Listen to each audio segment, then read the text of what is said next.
Okay, so I do have an Irish Independent newspaper here for you. The back page of the Irish Independent is Super Mario crushes England's dream.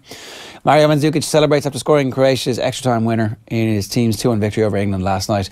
Mandzukic, who was obviously injured really badly when Jordan Pickford nearly killed him, did like a full run to the crowd, slide on both knees. I'm like, well, you want to just be careful. You have a World Cup final to prepare for. Unless you're not actually injured, Jordan Pickford just kicked you and you're fine, which is also a possibility.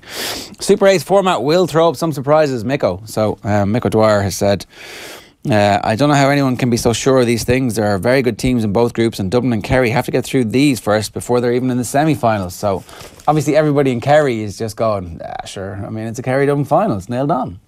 Well, I mean, you are. We aren't really. There is no. There's no suggestion of that having ever occurred. Once Monaghan got through the qualifiers, that was a game changer immediately because it puts pressure on them against Galway this weekend. Who? As soon as Monaghan came through, it puts pressure on Kerry to beat Galway this weekend, because if they don't, then suddenly their season is on the line in Clonus. It is. Okay. I was like, what? Okay, yeah, all right. Yada. But it is, that's a fact. I mean, obviously it's a fact, but obviously they're going to beat Galway this weekend because they're Kerry and they always win. Well, you're super confident. You're so confident you can't even bring yourselves to Yarra properly. It's like this weird kind of, shit, we're so good. We're so bloody good. We're going to win this thing handy. Just need to dampen that down a bit, but I can't because we're going to win it handy. I love the way it's been, Miko, that's been trotted out. It's like, we can't settle for one of the O'Shea's here. We need to go for the GOAT. We need to wheel him out with the Yarras, because we need to Yarra hard this week. And Yarra hard he did. And even he can't help himself. The likes of 1975 doesn't happen very often. Of course, 1975 was the last time that they had so many debutants. 1975 was the birth of the greatest team of all time. So this is the birth of the second greatest team of all time. Well, it's or the second greatest team of all time. As you were saying earlier in the week, it's good news from a Kerry perspective that England lost last night, because we were fearful of a repeat of 1966. Of course, that great Galway team. Is this the rekindling of another great Galway team? It could well be. So the Irish Times this morning, Croatia showed the greater courage after England's plan falls apart. That's the match report from Ken Early in Moscow. The silence came before the dawning. Football is not coming home. So Johnny Waterson was sent to London to see what the streets of London were like. He's covering Wimbledon. He's covering Wimbledon, fair enough. Sent out onto the streets of London from Wimbledon. And this is a helpful story, an illustration here. The headline is, FIFA warns TV to cut out cutaways of hot female fans. And this is the Irish Times sports section today. And the illustration of the story, which is about the sexism that the FIFA cameras have been picking out specific female fans. The illustration of that, which is here, is actually bigger than the number of words they use to tell the story. A picture tells 1,000 words. In this case, a picture tells like more than, I don't know, is that 300 words there? But the Irish Times sports section today, to illustrate the story about the sexist FIFA cameras, what have they done? Well, maybe you can take a look at the pictures and decide for yourself. So if that's not missing the point, then I don't know what is. It's pretty obvious stuff. If the Sun did it, they'd be like, oh, look at this, they're just using this as an example to do this thing. It's like, fair enough, the Irish Times are above all that shit, aren't they? Super Mario World, Mandzukic fires Croatia to final and sends 3 lions home. Is Super Mario World, I mean, Super Mario? Super Mario World is a video game. Yeah. Super Mario is the superstar of Super Mario World. Yeah, but you know, it's all Super Mario's world and he's living in it. Jerry, you know, I get it, but Federer Roger Federer went out in an all-time classic. 13-11, was that the final score? Yesterday was by all accounts one of the greatest days of Wimbledon, and it just so happened to clash with England, so nobody in the UK really was didn't care too much about it, but they were like, actually, I'm not going to throw on ITV, I'm not going to throw on RTE if you're living in Ireland. I'm actually going to watch the rest of Nadal against Del Potro. Of course, it spilled over, into the actual game.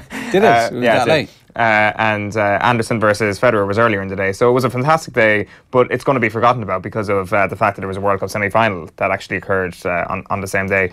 Kevin Anderson, big Kevin Anderson. I don't think anybody can actually refer to him without preceding his name with the term big. Yeah, he is. He looks like more than 7 foot, but he's only 6'6" or something, is he? It's something like that. So yeah, the end of Federer was going to be. We were on for the dream finale, of course. Federer and Nadal on opposite sides of the draw. 10 years on from the greatest game of all time. So it was all set up perfectly for that. And Kevin Anderson only went on and ruined it all for all of us.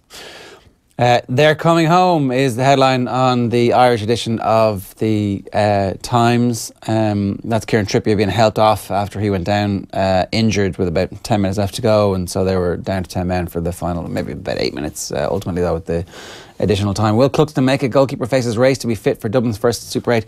Cluxton's not playing, then the Super 8 suddenly gets very interesting, I think. Like, no Cluxton, no Connolly, no Brogan.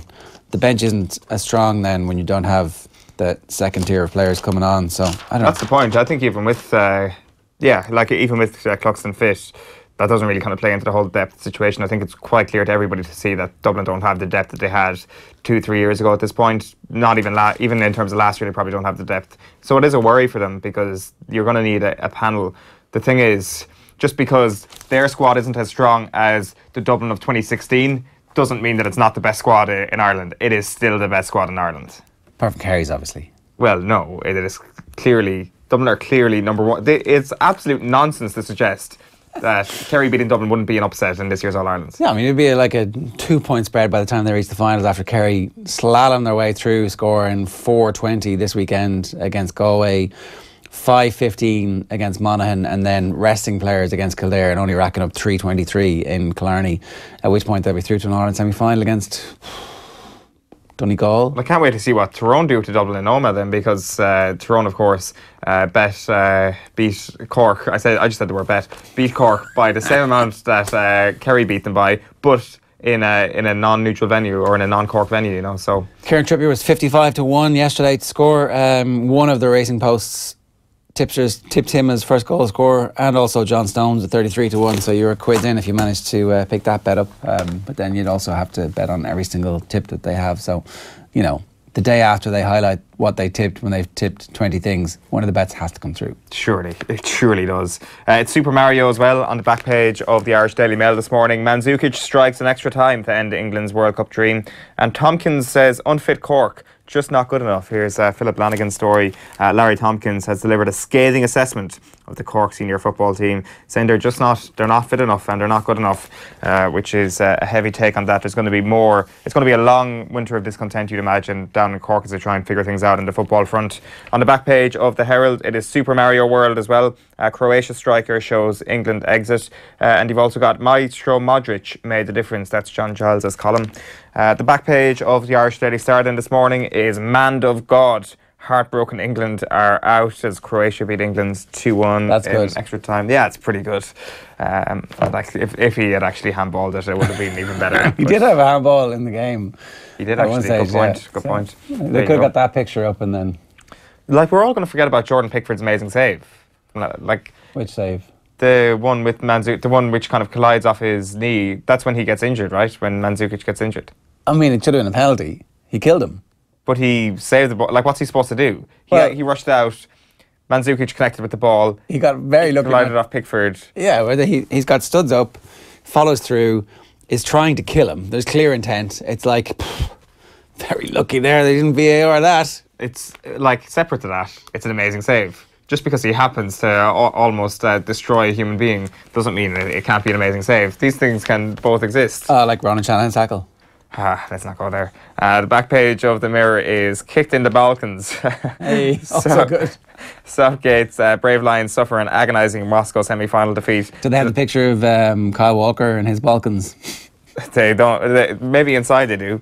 Sorry, I'm not looking for a picture of Kyle Walker's Balkans. It was just wondering. The headline. I was just wondering if you did. I was going to try and seek it out. Southgate's Brave Lions suffer an agonising Moscow semi-final defeat to the wily old creations in extra time, but the proud coach says, I can't ask any more of my players. The back page of the Irish Sunday this morning is They're Coming Home. England KO'd, Roy sticks boot in. That's Roy Keane there, really going heavy on England last night on ITV. And Ed Miliband hitting back, which is the Twitter spat of the year, really, in my opinion. Let's move on to some of the UK papers. Let's show you the back page of the UK Star. Ed Miliband. Cro No. Cro No! Extra time agony as Brave Lions crash out. We'll move on to the Mirror, the UK Mirror, that is. National Treasures.